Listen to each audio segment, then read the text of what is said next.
श्री श्री आनंदमयी मात की जय।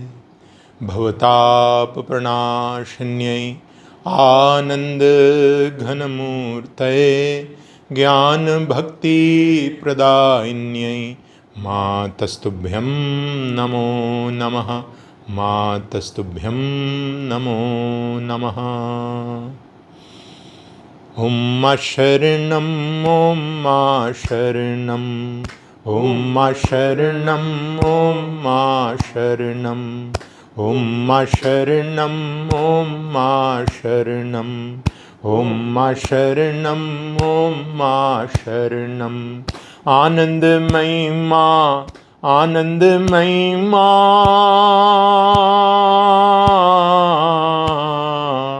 ॐ मा शरणं ॐ मा ॐ मा शरणं ॐ मा शरणं ॐ मा शरणं ॐ मा शरणं ॐ मा शरणं ॐ मा शरणं। Jai Ma to all my dear friends. For a long time I was not posting any video in English, but continuously friends from America, from Europe, from all over, they were writing me, Swamiji, please start, please begin, please share with us also what you are posting in the Hindi videos. So recently, like as we are in ashram, as the Ma's main guidance of Sanyam, so we are doing on Saturdays the Sanyam, and we are fasting and keeping silence. So yesterday was like Jhulan Purnima, this Raksha Bandhan, this sacred full moon. And on that occasion, as we all know, that Ma has initiated herself in 1922. So I felt this strong inner like that I have to start again in English. So today I am doing, though my voice is not that strong because the whole day it was silence. So let's begin. And I am now starting with a very beautiful book of Narayan Swamiji. His book is Santan Vatsala. It's an incredible book.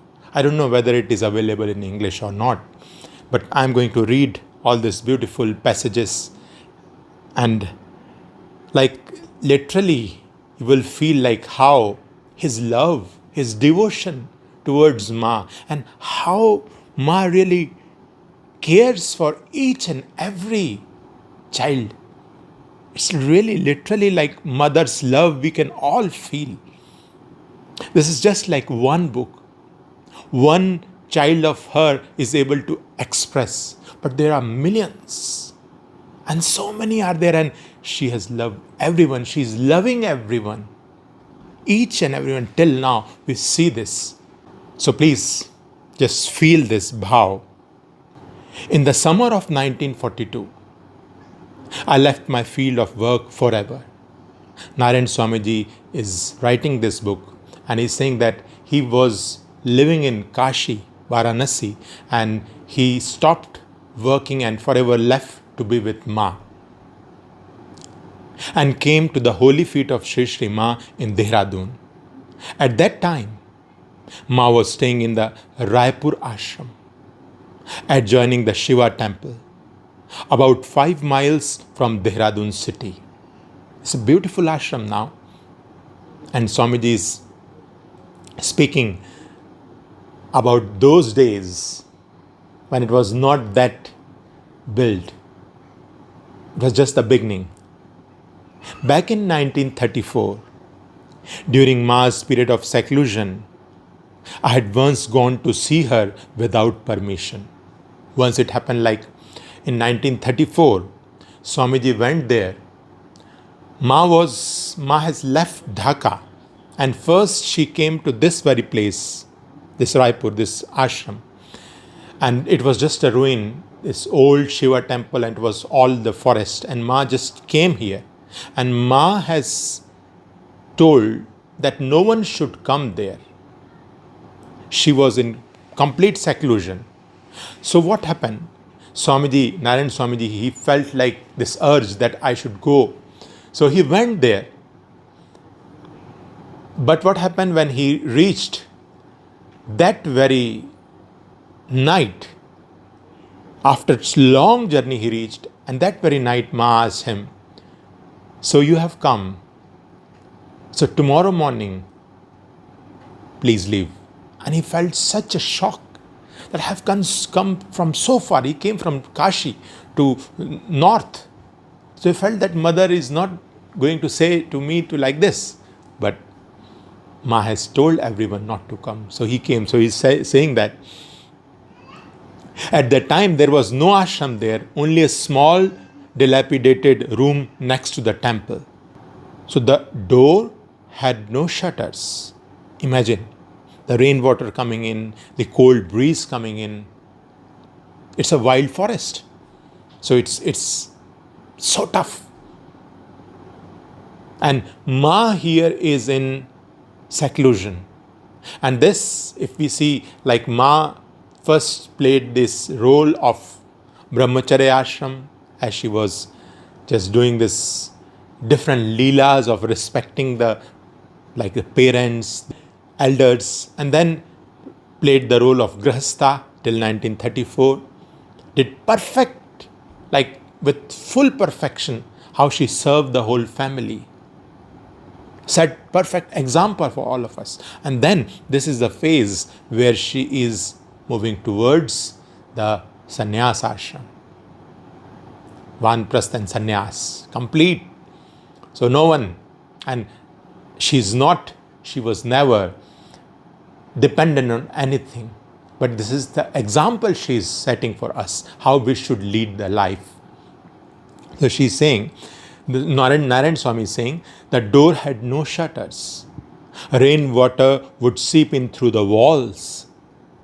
And poisonous snakes had made that place their home. Today, in that very spot, a beautiful ashram stands for Ma.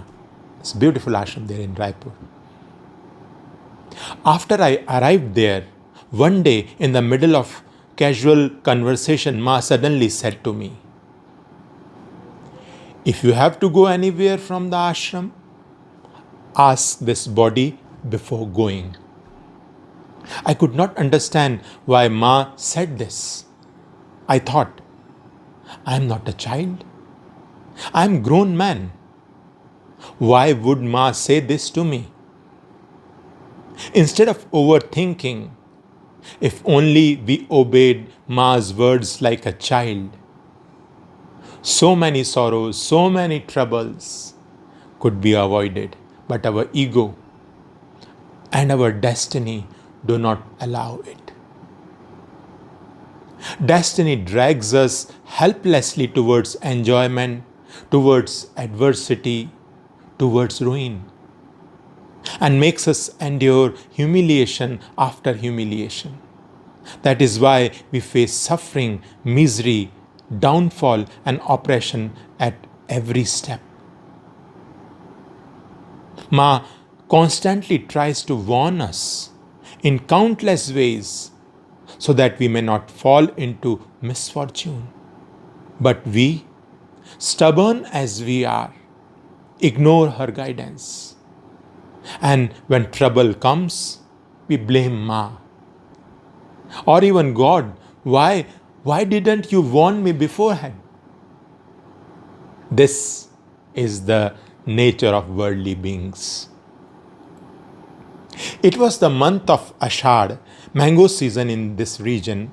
The markets of Dehradun were full of Langra, Mumbaiya, Kishanbhog mangoes. These are different mangoes because in this summer weather, there are so many mangoes in the market. Hearing this, the revered Swami Akhandanand Giriji Maharaj. Akhandanand ji is father of Guru Priya Dedi ji. Decided to offer mangoes to Ma. He had a firm rule never to eat mangoes without first offering them to Ma. It's also beautiful. Just this, if we love something very much, We should first offer Ma. Ma, because it is your blessing which has, through which we are able to have this thing. So offer it to Ma.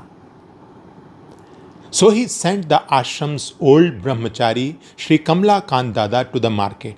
Dada said to me, I am going to buy mangoes. If you come with me, it will be good. Together, we can choose the best ones for Ma. I thought, I have no work now. If my going helps Dada, why not?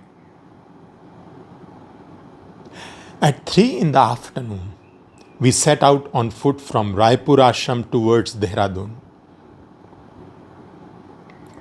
As we stepped out, it crossed my mind. Ma had told me to ask before going anywhere. But I thought, it's not far. I will return soon. Why take permission for this? Besides, Ma was resting after the bhog offering. It didn't feel right to disturb her. So thinking myself wise, I went without telling her, this foolish child, going mango shopping. We never imagined it would get so late. By the time we returned, it was 10 at night. Because those days there were no like buses, or it was not a motor road. You have to walk. And it was a mountain road, so walk. So it would take time. In those days, there was no facility inside the ashram. To wash hands and face, we had to go outside to the public tap. Even ashram didn't have the water. Those days it was so difficult. And imagine before that, it was nothing was there, just a broken old place. This place full of snakes and all wild animals. Ma was there. So it was dark night. In my hurry, I had no lantern, and torches were rare in those days. While returning from washing, passing under a mango tree in the dark, some insect stung the little toe of my left foot. By the time I reached the ashram, severe pain had begun. Soon it spread from my left thigh up to my waist, becoming unbearable. Even so, I went up to the terrace for evening Sandhya Vandan. But instead of prayer, I was writhing in pain. Somehow I completed the rituals. Ma's own mother, Didi Ma, was sitting there doing japa. Seeing me lying down and get up again and again, she asked, Why are you doing like this? What happened to you? I only said, not feeling well. I didn't tell her the truth, fearing she would worry and Ma would come to know. While doing Sandhya, I was thinking, Aham ev par Brahman. I am indeed the Supreme Brahman. I am not the body, not the senses, not the mind, not the intellect, not even the ego. All these are perishable, inert. In truth, I am eternal, pure, conscious, and free. Yet, even after thinking this over and over, there was no result. The identification with the body does not leave so easily. The unbearable pain ignores all reasoning, and the ego-bound self writhes in agony. Overcome by intense pain, I rolled on the ground. In the month of Ashad in Raipur, Dehradun, the heat is intense and unbearable. Because of the summer, mother would sleep at night on the open terrace under the sky. After the evening prayers, mother was lying on a cot in the large terrace in front of the hall, talking to everyone about various spiritual topics. I bowed down to her feet and was going towards the hall downstairs when mother asked me, Where are you going in such a hurry? I could not keep my pain from her. I said, Mother, while coming in from outside after washing my hands and face, in the darkness, under that mango tree, Something stung me near the little toe of my left foot. The pain is terrible. I cannot sit still even for a moment. That is why I am going down to the hall. If I stay here, no one will get rest tonight. Hearing this, mother said, "You will stay here. You are not to go down to the hall right now." I briefly expressed my suffering to mother and could not sit any longer. I lay down right there on the terrace. The pain was so unbearable that I kept rolling and twisting on the floor. Not even for 2 or 4 seconds could I remain still. Seeing my condition, mother said, "He is usually not so restless. He must be in great pain." Saying this, the loving mother came down from her own bed, sat on the floor, took my head into her lap, and began to gently stroke me from my forehead to the end of my spine, again and again with great affection. She told 2 ashram girls to heat a cloth and apply it to my foot. After some time of mother's gentle touch on my spine, I felt some relief. I began to think, it is as if mother is taking my unbearable pain into her own body. I said to her, "Mother, please do not touch me. You are taking my suffering into your divine body." I tried to remove my head from her lap, but the compassionate mother pulled it back again and again, keeping it on her lap. In this way, from 11 at night till 3 in the morning, mother sat with me. This is even the mother who has gave the physical mother who gave us birth will not be able to do that much. Imagine, like it is 11 in the night, Ma is keeping his head on her lap till morning, 3-4 hours. This is Ma's love. Incredible. The whole night, neither mother nor anyone in the ashram took rest or slept.